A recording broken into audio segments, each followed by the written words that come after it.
Ang short lang. Reaction lang po. Ang daming fans na nag-support for our reunion with, a movie with Juday. Oh yeah, oo naman. Actually, ako I'm ready anytime. We're just really waiting for yung perfect na project or script na dumating. And then, yan. Ano bang mga naiisip niyo pong story, if ever, with Miss Juday? Actually, maraming scripts na pinapadala. Pero as of now, wala pa ako napupusuan. Pero darating na naman tayo.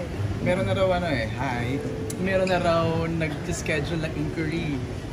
Sabi ni Juday, may nagkatanong na raw ng schedule. Yes, meron mga nagtatanong na. Tapos yung syempre confidential pa. Correct. Alam mo yun. So, kasi baka ma-jinx di ba? So parang, I really hope talaga. Kasi this is a dream come true for both of us.